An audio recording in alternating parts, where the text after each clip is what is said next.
সহযোগিতা করে আমার বাবুটার জন্য। আমাকে যদি একটা সিঙ্গাই মেশিন কিনা দেয়, আমি সিঙ্গাই মেশিনে কাজ করে আমার বাচ্চাটাকে দুধ কিনা খাওয়াইতাম। তো আপনার বয়স তো বেশি না, আপনি তো নতুন করে বিয়ে শাদী করলে বাচ্চা কাচ্চা হবে। এখন এই বাচ্চাটা যদি কেউ নিতে চায়, মানুষ করতে চায়, তাহলে কি দিবেন? না ভাই, তা তো দিব না। আমার যদি বিয়ে করে তাহলে আমি তার হইয়া যাইমু, আমার বাবুও থাকবে। তো আপনি কি ছোট বাচ্চা সহ এখন বিয়ে করতে পারবেন? ভাই কেন পারবো না? আমার বাচ্চা সহ আমি বিয়ে করতে চাই। যে আমার বিয়ে করবো সে তো আমার অতীত যাই নাই, আমার বিয়ে করবো। আমার বাচ্চাটাকে যে ভালোবাসবো আমি তাকে। সুপ্রিয় দর্শক, আসসালামু আলাইকুম। দেশ ও প্রবাসে যে যেখানেই আছেন আপনাদের প্রত্যেককেই শুভেচ্ছা জানাচ্ছে। আজকে নতুন একটি প্রতিবেদন দেখতেই পারছেন, আমার সামনে একটি আপু আসছে, ছোট্ট একটা বাচ্চা নিয়ে আসছে। আসলে কেন এই অবস্থায় আসতে হয়েছে বা কি বলতে চাই, চলুন কথা বলে জানার চেষ্টা করি। আপু আসসালামু আলাইকুম। ওয়ালাইকুম আসসালাম ভাই। আপু আপনার নাম কি? নাম প্রিয়াঙ্কা। প্রিয়াঙ্কা আপু, কেমন আছেন আপনি? ভাইয়া যদি ভালো থাকতাম তাহলে কি প্রতিবেদনের সামনে বাচ্চাটা কার? বাচ্চারা আমারই ভাইয়া। তো বাচ্চার বাবা কি হয়েছে? বাচ্চার বাবা ডিভোর্স দিয়ে দিচ্ছে। আরে কতদিন সংসার করছিলেন? করছিলাম 1-2 বছর মাত্র? বাচ্চাটা ছেলে না মেয়ে? বাবু ছেলে। ছেলে।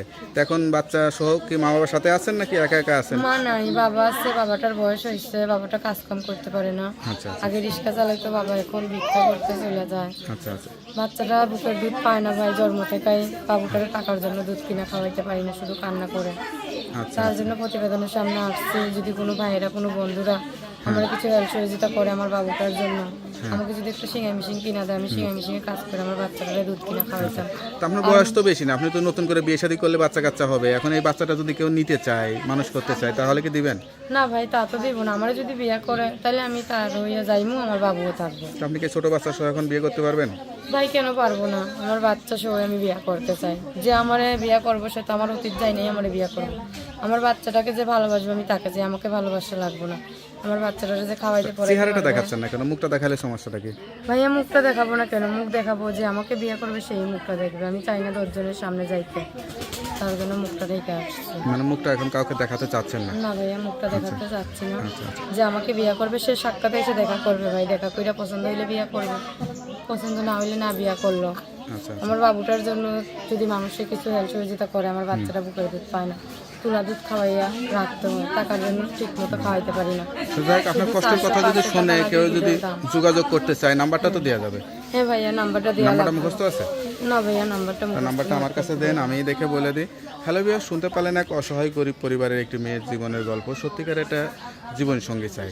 ছোট্ট একটা বাচ্চাকে নিয়ে আসলে খুবই কষ্টের জীবন, স্বামী হারা হয়ে গেছে।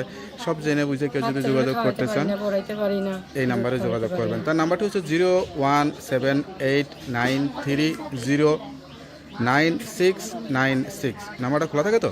হ্যাঁ ভাইয়া, নাম্বারটা বলে যাই হোক, নাম্বারটা খোলা রাখবেন। অবশ্যই নামাজ কালাম পড়বেন, আল্লাহর কাছে চাইবেন, আল্লাহ হয়তো আপনার মনে আশাটা পূরণ করবে। আর অবশ্যই চেষ্টা করবেন বাচ্চাটার জীবনটা যাতে আরো সুন্দর হয়, যাচাই বাছাই করে খোঁজখবর নিয়ে বিয়ে শাদী করবেন। এরকমই একটা মানুষ চাই যে পাশে থাকবে, আমার বাচ্চাটাকে ভালোবাসবে, লেখাপড়া করাইবে। আমি সেরকম একটা মানুষ পেলে বিয়ে করবো। তার যদি বয়স বেশি হয় তারপর কোনো সমস্যা নেই। ওকে আপু, ভালো থাকেন, দোয়া করি। আসসালামু আলাইকুম।